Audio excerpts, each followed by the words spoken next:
3 dots against his name. Kindly name yourself. Thank you.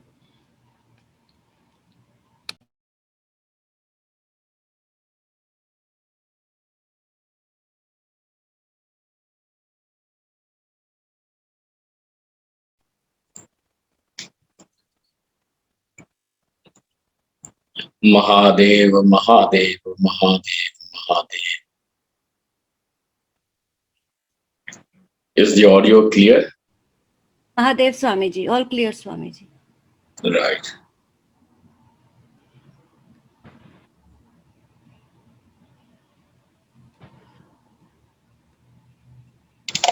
Om.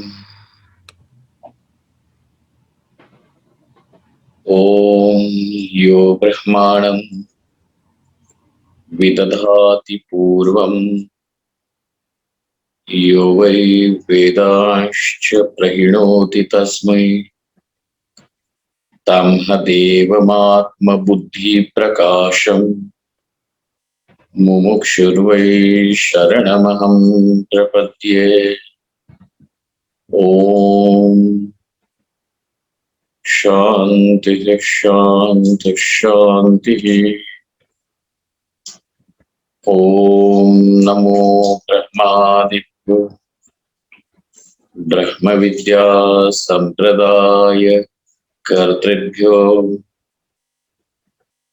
Vamshrishibhyo Mahatbhyo Namo Gurubhyaha Sarvopaplavarahitaha Prajnanaghanaha Pratyagartho Brahmaivahamasmi Brahmaivahamasmi.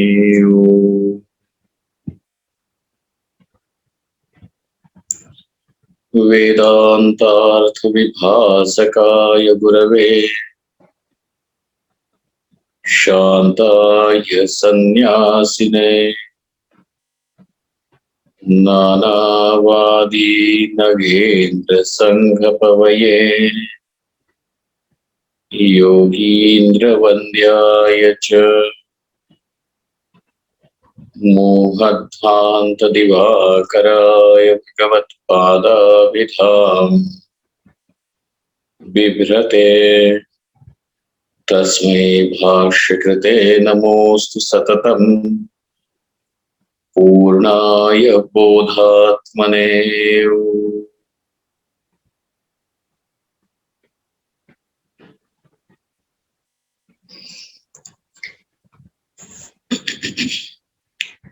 In the Dhyana shlokas, the word Dhyana means Tatra Pratyaya Ekatanata Dhyana. The word Dhyana is defined in the Yoga Sutras as the mind where all the thought processes converge into one at one point. Pratyaya Ekatanata, which means all the recurring thought processes, all of them are of the same nature. Pratyayanam Ekatanata Dhyanam. Pratyayas meaning the experiences. There is no experience without a thought process. So where all the thought processes are of the similar kind, same kind, then it will be called as Dhyana.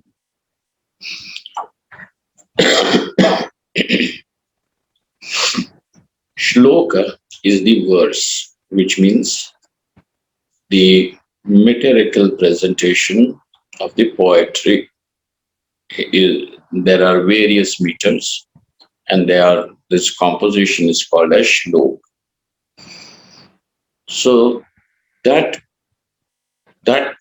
those verses which are meant to create a meditative state of mind will be called as Dhyana shlokas. Traditionally, we have few Dhyana shlokas over here for Bhagavad Gita. And it is agreed that we require to have a mind which is single pointed, which means it is free from disturbances, and hence that whatever is understood, known, seen, experienced, now will not be distorted. So there is Dhyana Sloka. So it will create an atmosphere of absorption. Whatever is being taught and understood then will be well absorbed, assimilated, for which there is Dhyana Shlokas. When we allow our mind to follow the meaning of these shlokas, then naturally the result would be creating a mind which is calm and quiet, ready to learn and absorb. So we have seen few shlokas, and we will see some more today before entering the Bhagavad Gita.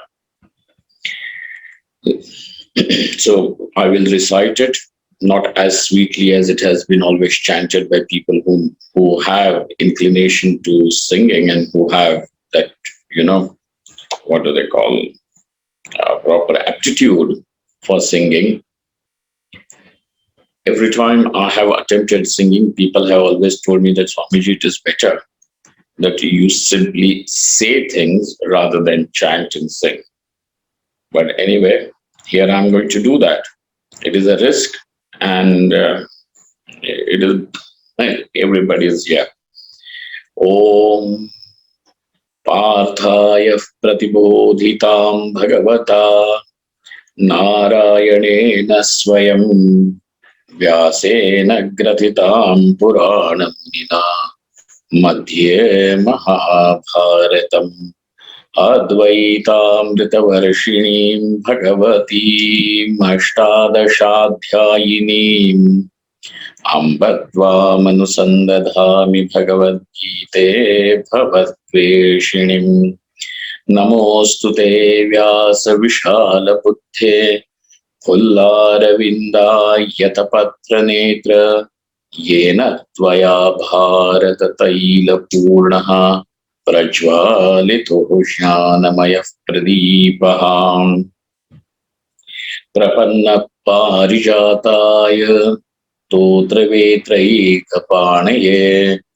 Gnanamudraya Krishnaya Gitamritaduhe Namaha Sarvopanishado Gavo Dogdha Gopalanandanaha Partho Vatsa Sudhir Bhokta Dugdham Gitamritam Mahat Vasudeva Sutandevam Kamsachanuramardanam Devaki Paramanandam Krishnam Vande Jagadgurun Krishnam Vande Jagadgurun.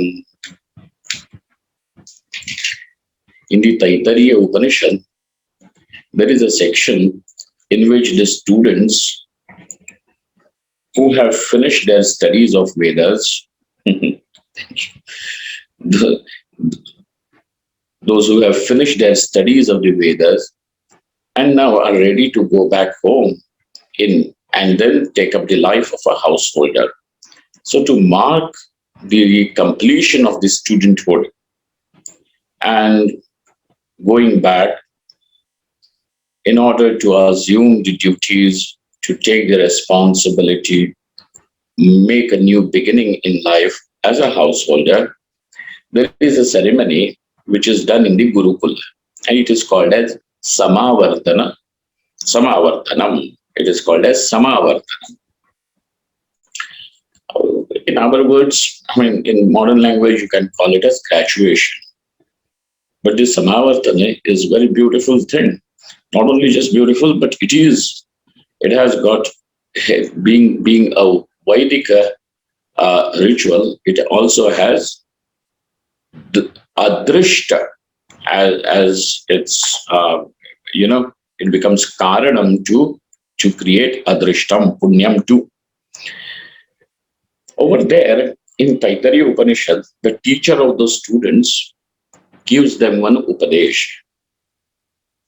He says, in life, when you are going to move, you are also going to be faced with various um, uh, conflicting situations. Hmm.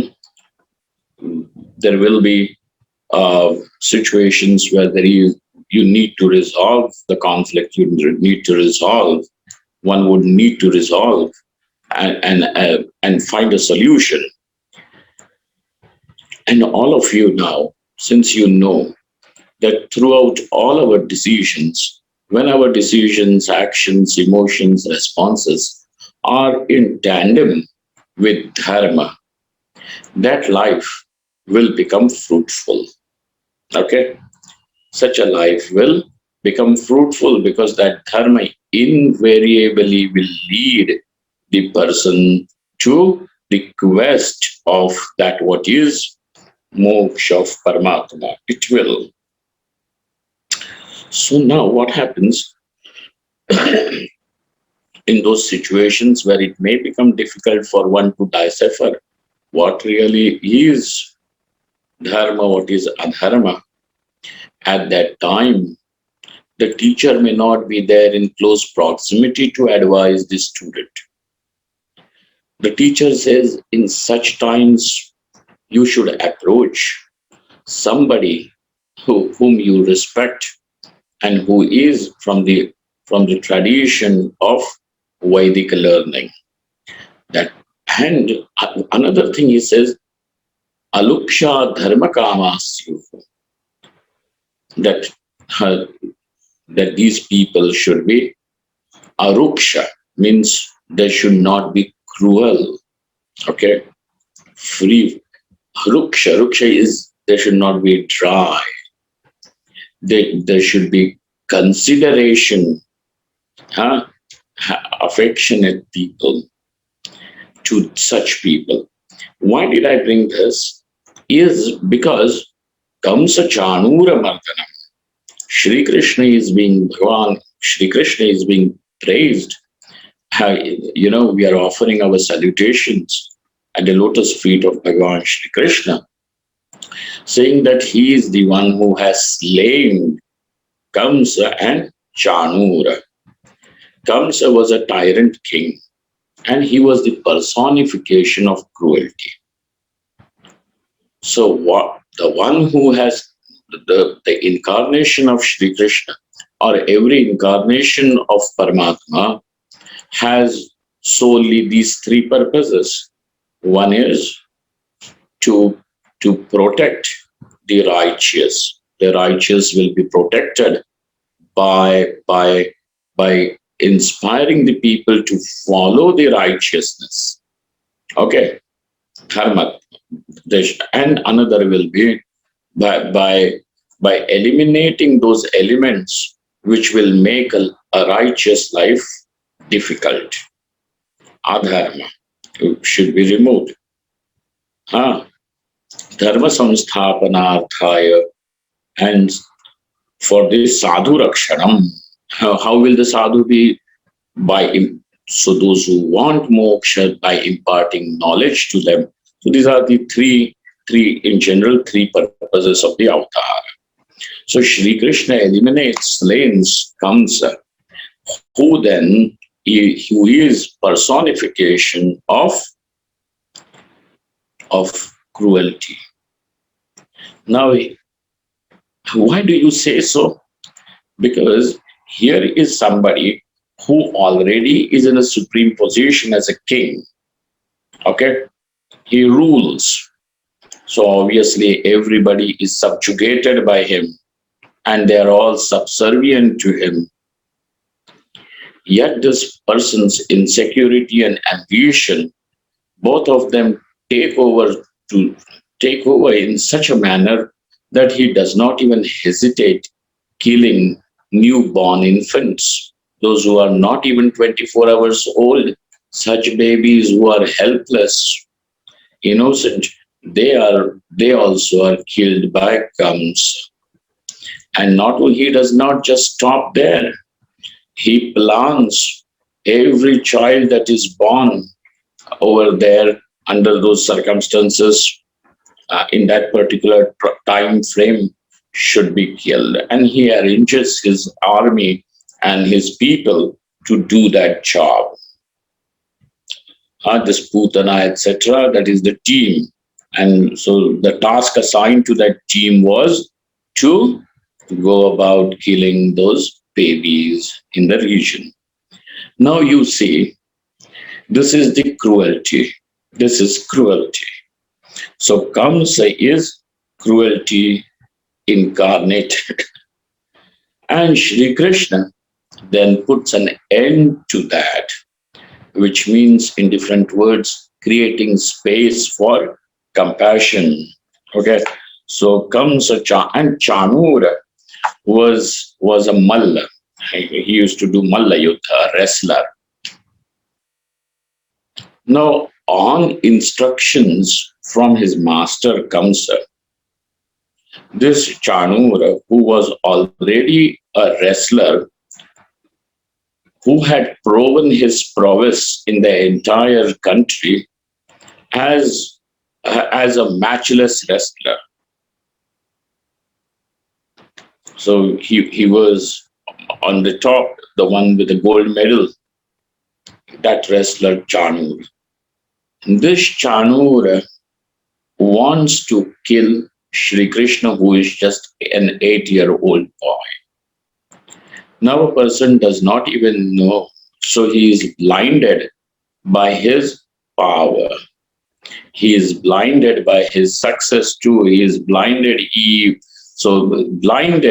Blinded because not blinded physically, but his ability to think for himself, to have the vivek, is all lost. So such a person is this Kamsa. Chanura. Devaki Paramanandam, and Shri Krishna is the Paramananda, is the supreme joy of Devaki. Devaki is Sarvadevamayi. So Devaki is the mother from whom Shri Krishna is born, and Devaki is called as the one who is Devamayi, Sarvadevamayi, who is all the divinities. She is the person. Mayi means saturated with divinity. She is saturated with divinity. In that Devaki, from this Devaki, Shri Krishna is born, and he delights. He is the supreme delight of Devaki, her Mata. So Krishnam Vande Jagatguru, the one who is the teacher to all. Really speaking, if you are going to examine and look at the life of Shri Krishna, we find there were only two people who truly have, and just few other, but these are the two, just two, who prominently have become his shishyas, his disciples. One is the character who's from Bhagavad Gita, Arjuna himself, and another one is Uddhava. Uddhava was one of the people from the Yadava clan, and he followed Shri Krishna like a shadow everywhere.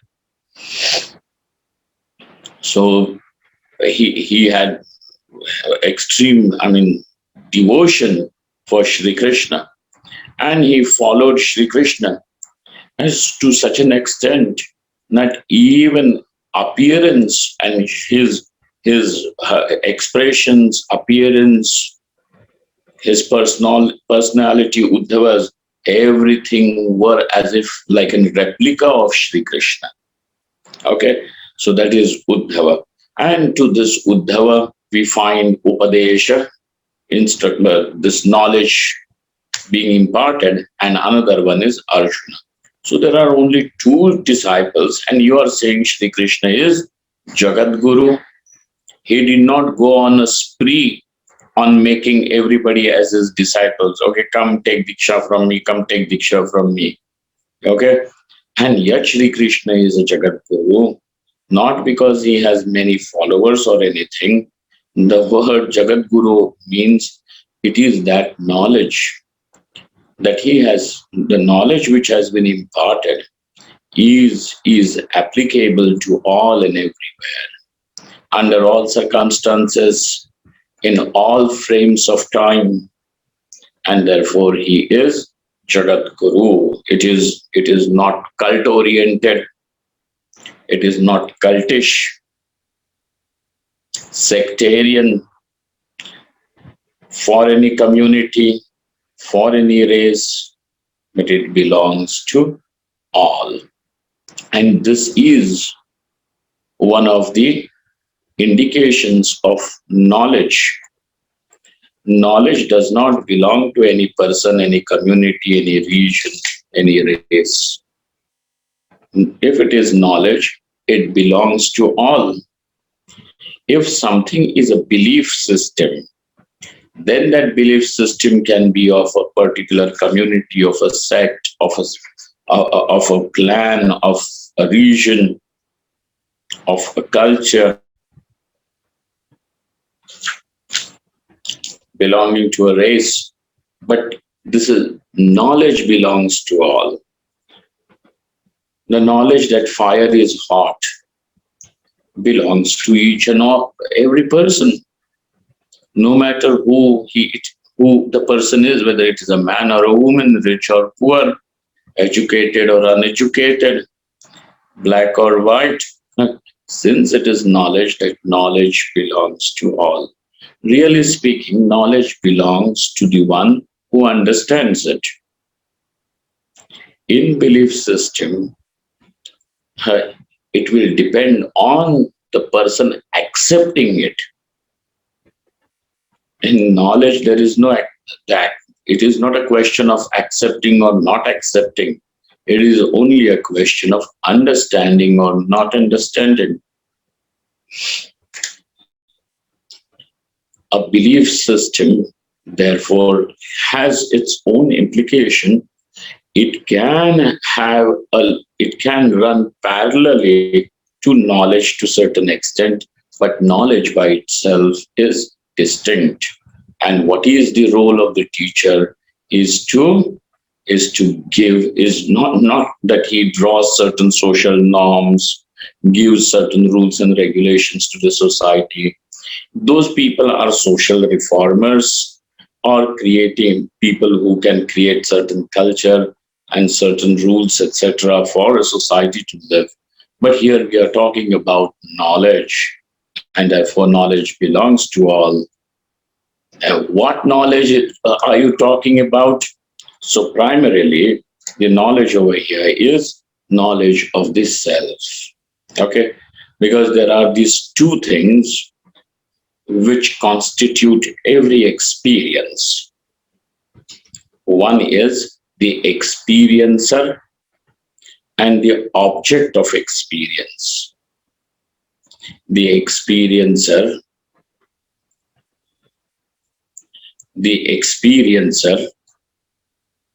and the object of experience.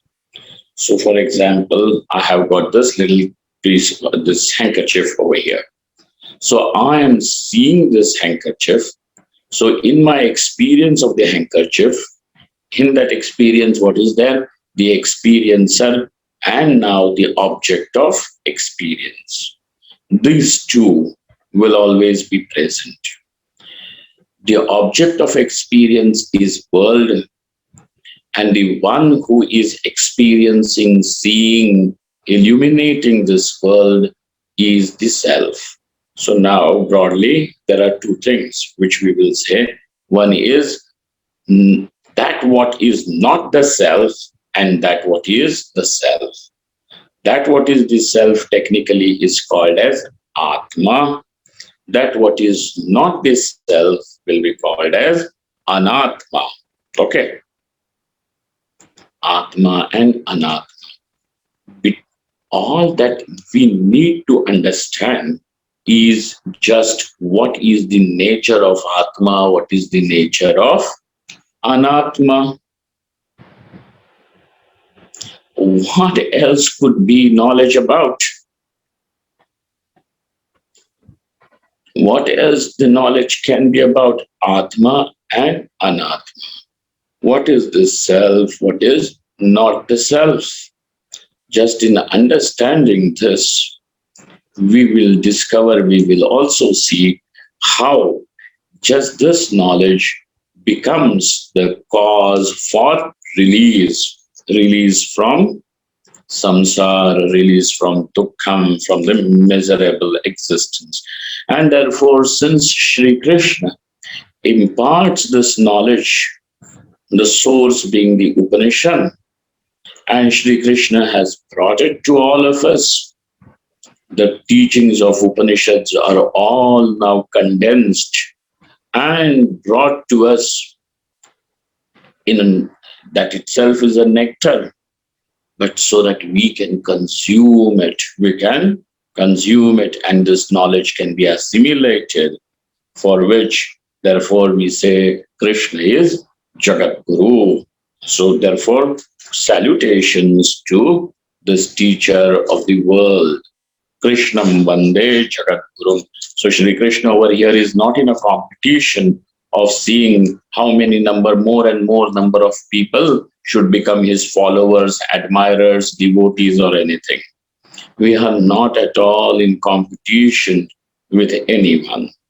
That let us create more number of followers, let us have more people and more disciples, and let us create a bigger commune, and everybody knows such things. No one over here is interested in playing a number game. Okay, further.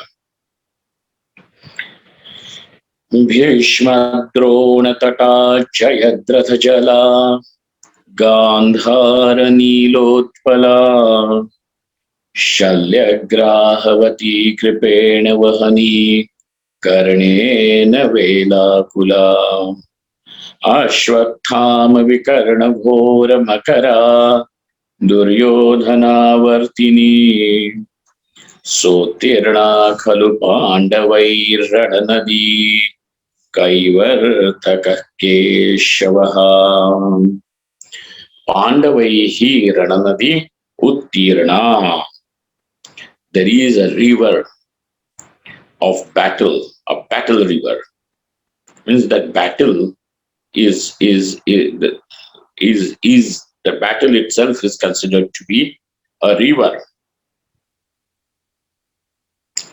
which is dangerous. Yeah. So it is not a swimming pool,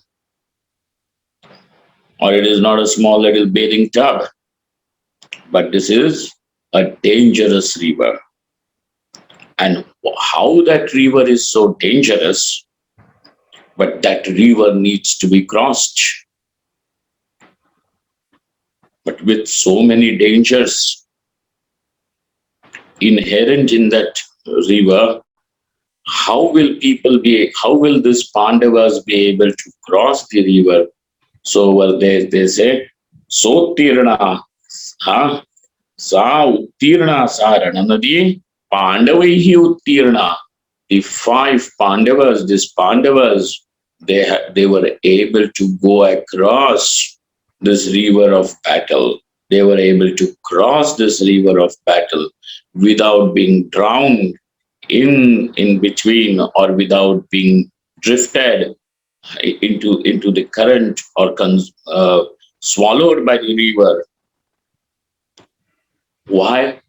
Because the boatsman was an accomplished boatsman. Kaivartaka Keshavaha. Who is the Kaivartaka? Keshavaha. Shri Krishna Bhagavan is the Kaivartaka. He is controlling the mast and the oars. Kaivartaka Keshavaha. He controls the mast of that boat. Kaivartaka Keshavaha. Therefore, the Pandavas were this river. Let us see first this, and then the implication of this. Let us go short. Okay, then all of you have plenty of time to manana every that is brought over here in the shloka. You can contemplate on that, those characters. Try to find out. Somebody has kept the mic on. All right. So you can do the mananam, a little meditation and discover its implied meaning. Bhishma Drona Tata. The first adjective to this uh, battle river is the the what do they call the river on both the sides. What are the banks? Because what gives direction and defines the river are the banks of the river. So between the banks, the river flows. So what are the banks of this river? The two banks which are defining the course of this river are two great stalwarts of in the ancient history of India, and they are Bhishma and Drona. Now, to describe every character, one will require, not only just plenty of time, but also but it will be very fruitful if you are going to read and find out what sterling characters each one of them were. All the characters, they are outstanding people, and that's why we are not able to erase them even from history.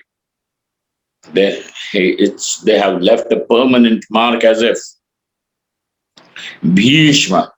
Bhishma is the grandfather of these Pandavas, Pitamaha Bhishma. And Bhishma in his younger days, the very name also Bhishma was given to him by the celestial beings. His actual name is Devavrata. Now listen to this. This is an interesting story. A little bit, just a little bit, because, So Bhishma, the name also comes to him through one incident. I will not go into the full thing, but to understand the greatness of a character, because in Marathi they also have a proverb which says "Balache pai paine distal." We will be able to understand the future of a person just by observing a few traits of that person in his childhood.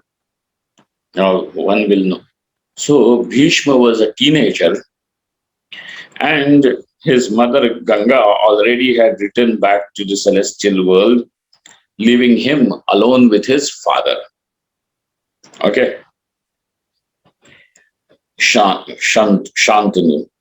So this Shantanu, the king of Hastinapura, then one day, because he does not have his wife with him, so this man is ruling and everything is nice, but somewhere he still longs for a company of a woman. And then he comes across this one girl from the fisherman clan called Satyavati. Okay, her other name is Matsagandha, but she was what called as Padmagandha, Yojanagandha also, because with the blessing from Parashar Rishi, instead of she smelling like a fish, because day and night, if you are going to live in the fish, obviously your clothes and hair and body will all smell fishy. But because of that blessing, she used to smell like lotus flowers or flowers. Yeah? And that fragrance would radiate for kilometers away. She was so fragrant. Yojanagandha. That is how she was. So this king goes and he falls in love with her, and then he requests of father that please give me your daughter in marriage. The that fisherman then tells the king only on one condition, that the son that is born of her, or any child that is born, will rule your kingdom.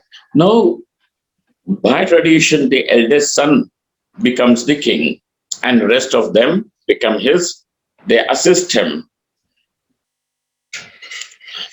in running the kingdom. Now his eldest son is Bhishma. How can, not Bhishma, Devavrata, Ganga's son, how can he deprive him of the right to become the king, to the throne? But then Bhishma, and he becomes a little sad because, he's already infatuated with that girl, and here he can't marry her because of the strange condition that her father has put. Then Bhishma observes his father, and he's very sensitive. He sees that his father is sad. He discovers the reason why. Then he goes to that fisherwoman's house and tells her father, I, Devavrata, I'm taking a vow over here. I pledge that I will have no claim on the throne. I give it to, and so whosoever becomes is born of Satyavati will become the king. Then that father says, maybe not you. You are a good son, but those children born to you, they may fight over and they may kill, because you are also in few years, you will also be married and you will have children, and both of them will be almost of the same age. And therefore, my daughter's children, they will be eventually deprived of, the favor that they should get. Bhishma, at that very moment, he takes a vow and he says, I vow to protect the king who is on the throne, but I also take a vow that I will never get married or have children or will have any relationship with. So I take an oath that I will remain a celibate all my life. And a young boy, he is teenager, full of youth, vigor, energy. And here he is taking a vow like that. So when this vow was taken and he was Satya Pratijna, the drums in this heaven started beating, and the flowers were showered on him by the gods, and they said, here is somebody who is ready to give up everything that can be, that is desired by men, so that he can make his father happy. That is Bhishma, and therefore somebody like Bhishma is the one who has defined the course. Because of his pledge, he has to remain loyal to that throne.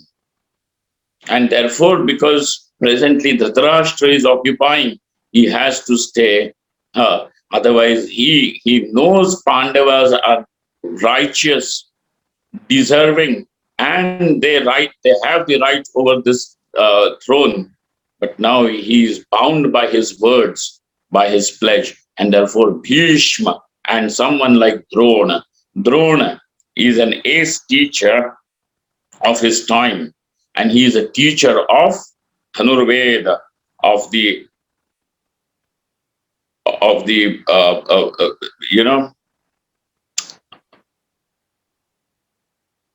warrior skills in weaponry, everything. Drona. Drona is the Acharya. Between these two strong men, this river of battle is flowing. So Bhishma Drona Tata Jayadratha Chala, and the water is the king of Chedi called Jayadratha. Very cunning. And if somebody drowns, and if somebody can even drown in very shallow water also, it doesn't require extremely deep water. But water once filled in the lungs, the person will die. Like that, this Jayadratha is there waiting to kill, to destroy the Pandavas. Which means even destroying her righteousness. So Jayadratha Jala Gandhara Nilotpala. And the king of Gandhar, called Shakuni,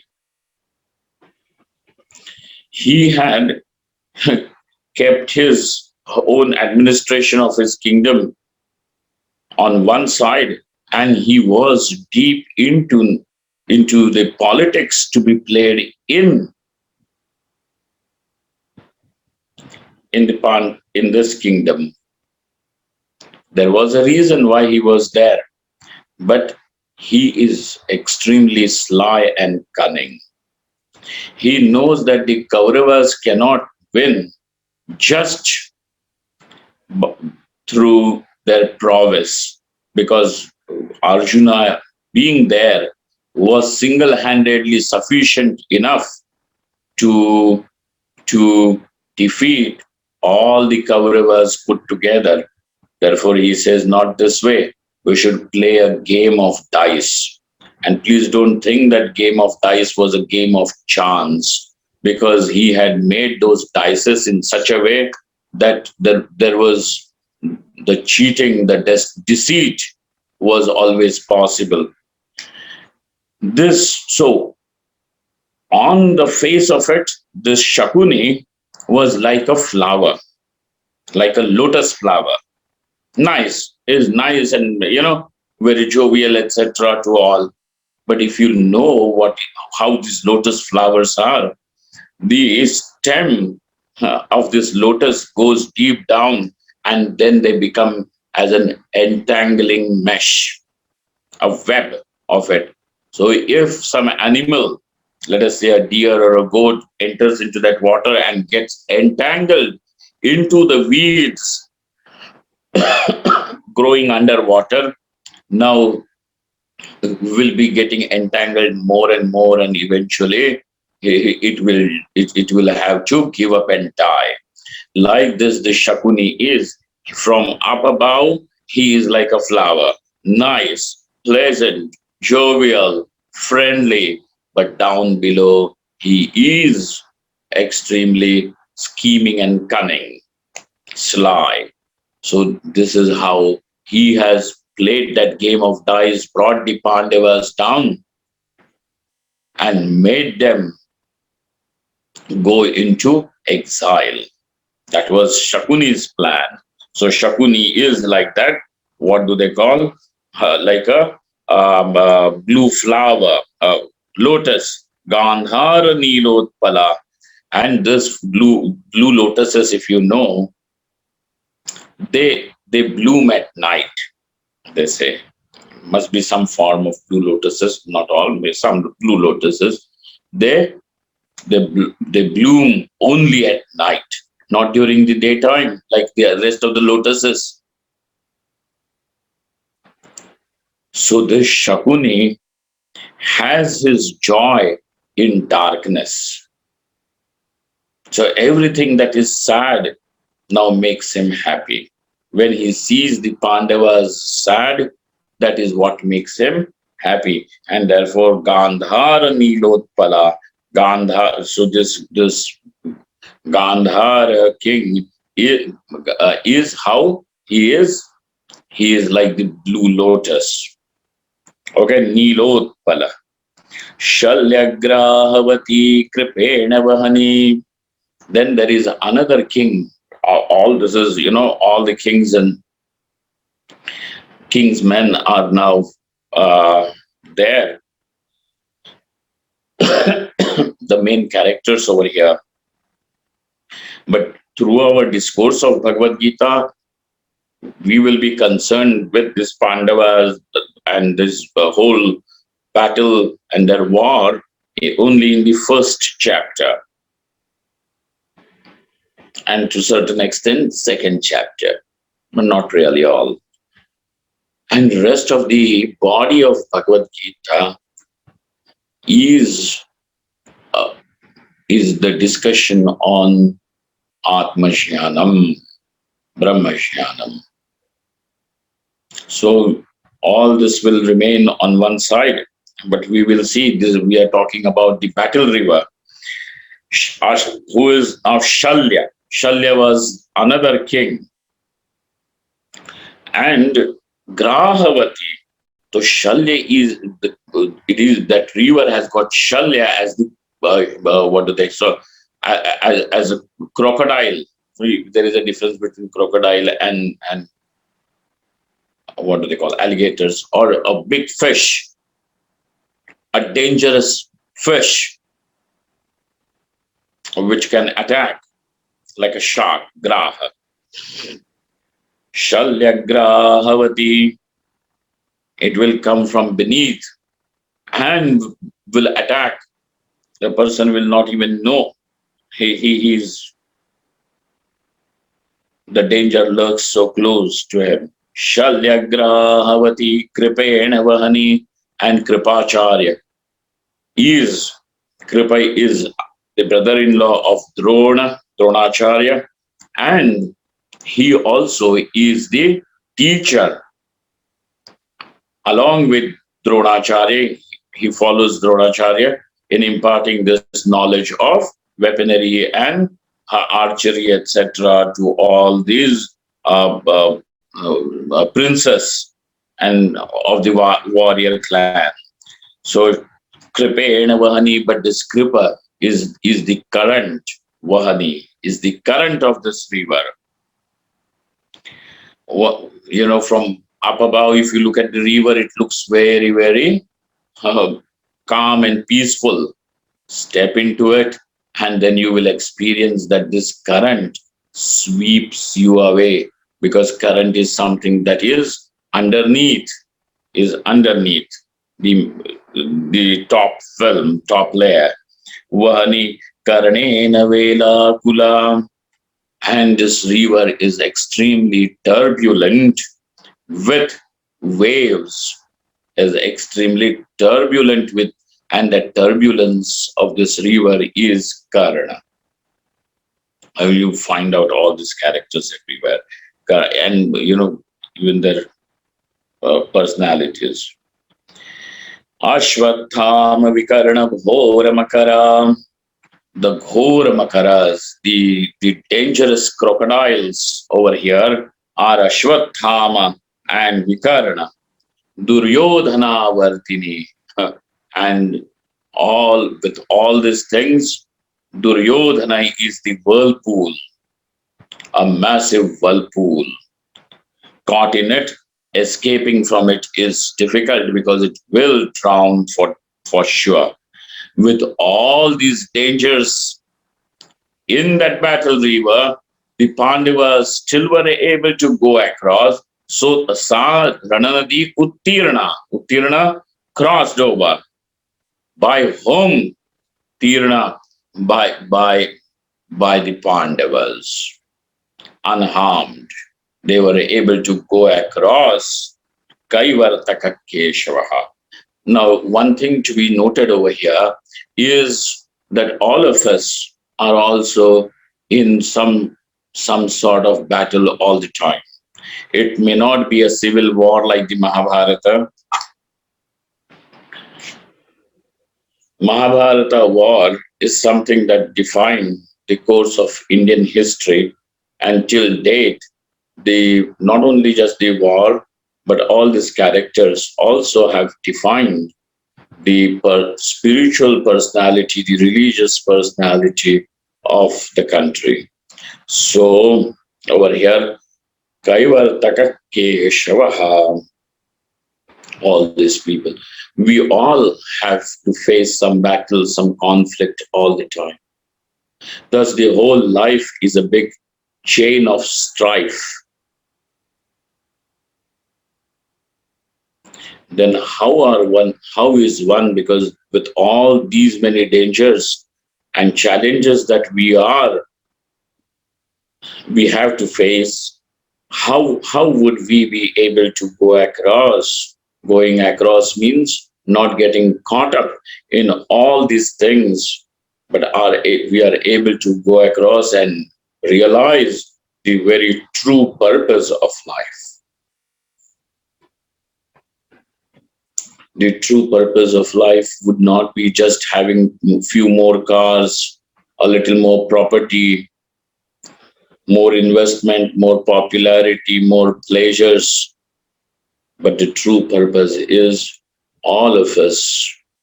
The true purpose is for all is to seek the freedom from absolute freedom from misery and attainment of fulfillment, complete fulfillment.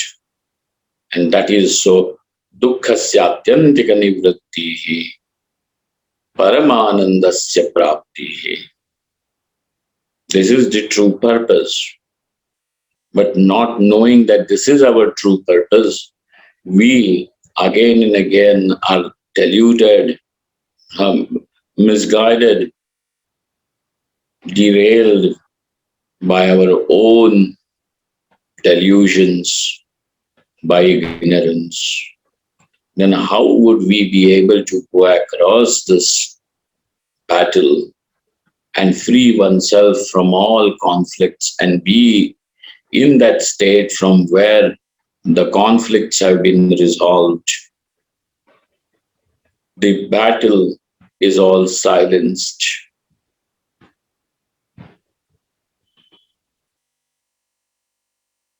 The Upanishad says, Bhidyate hridaya granthihi Chidyante sarvasamshayaha Kshiyante chasya karmani Tasmin drishte paravare. Vidyate hridaya granthihi, which means the hridaya granthi, the complexes of the heart, the knots of the heart are all cut asunder. The knots are released. Vidyate hridaya granthihi, the knots are released. The locks are opened up. Chidyante sarvasamshayaha, all the doubts are also resolved. Now there are no more doubts in our life. Everything is just in a state of doubt. Sometimes, is he a good, is he a bad person? We may have both the sides. And, 80% we are sure, but you cannot say that you are 100% sure about anything. And therefore, where there is no certainty, that means the state of uncertainty is the state of doubt.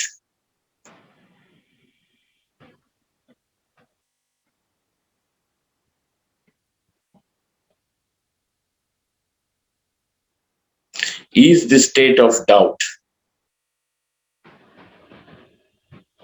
Maybe, maybe not. All these doubts are also resolved. And then, finally, Kshiyante chasya karmani, even all the karmas which now are going, our karmas are the cause for being born again and again. And being born means thrown again and again into the sequence of dukkham. Or janma dukkham, etc. All then resolve on. Kshiyante chasya karmani, the karmas are also are destroyed. But how? Tasmin having seen that truth. Okay, but we'll see some other time. But in see, which means one go across the mic also. How will one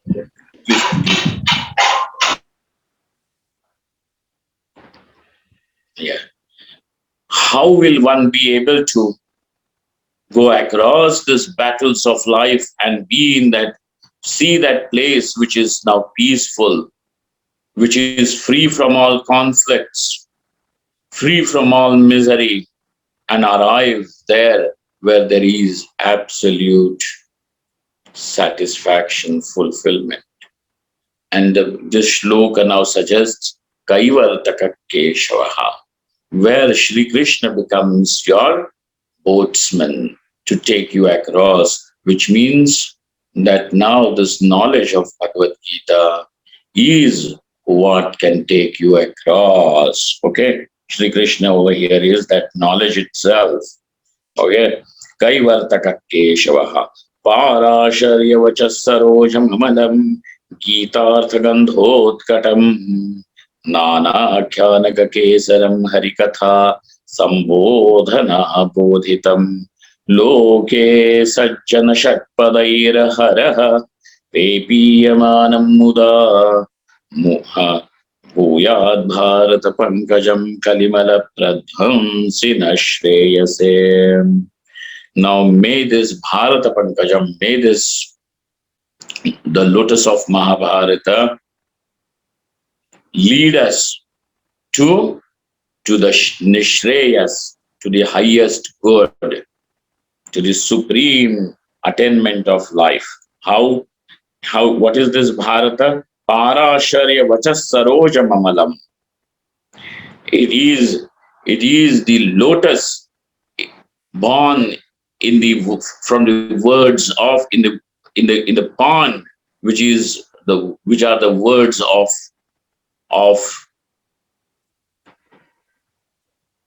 Bhagavan Vyasa.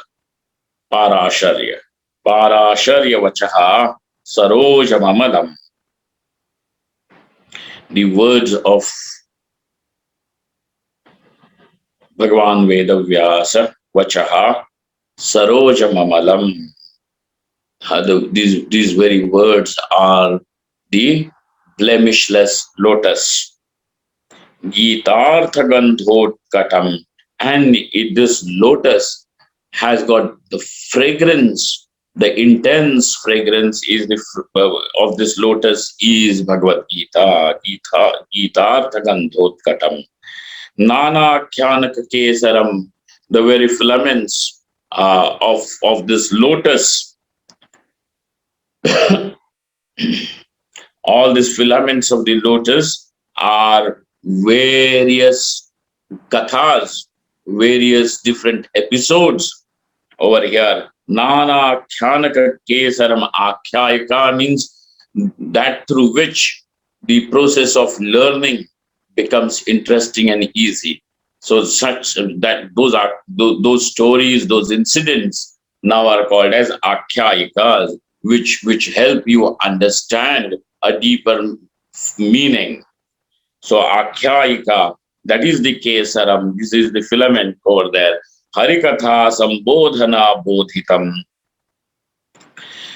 Loke Sajjana Shatpadaira Haraha Pepiyamanam Muda. In this world, the good people, good means now over here, people who are sincerely striving, honestly striving to attain moksha, who want to lead their life with righteousness. Such people, they are like the bees which will drink the nectar of this Bhagavad Gita. Pepi Yamanam Muda. And how do they enjoy this nectar of Bhagavad Gita? Every day. Ahaha, ahaha, ahar. Means every day. Pepi Yamanam Muda. And very joyously they drink it. Bhuya, may this Bharata Pankajam, may this Bhagavad Gita lead us to Nishreyasam. Then for the shloka, kindly give me another 2 more minutes, please. Mukam karoti vachalam pangum langhayate girim yat kripatamaham vande paramanandamadhavam. Mukam karoti vachalam. The muka, which means a mute person, becomes capable of talking, becomes an orator, a speaker, eloquent speaker. Vachalam mukam karoti vachalam pangum langhayate girim the person who is handicapped in his legs, who cannot walk, is pangu. And such a pangu is also able to climb the mountains. Kirim, Langayate is able to cross the mountain. Yat kripa, by whose grace. So the Muka becomes Vachala, an eloquent speaker. Even an handicapped person is also able to climb cross the mountains. The one by whose grace this is possible, to that Shri Krishna. Paramananda Madhavam Aham Vande. I salute this Shri Krishna Madhava. We will see the next sloka, which is the final shloka of this particular Gita Dhyanam, so that we can then study the Bhagavad Gita from chapter 1, the first shloka onwards. Om Purnamadaha Purnamidam Purnat Purnamudachyate Purnasya Purnamadaya Purnameva Vashishyate. Om Shanti Shanti Shanti. Shankaram Shankaracharyam Keshavam Padarayanam Sutra Bhashikatau Vande Bhagavantau Punah Punah Ishvaro Gururatmeti Murti Bheda Vibhagine Vyomavadvyapta Dehaya Dakshina Murtaye Namaha. Thank you all.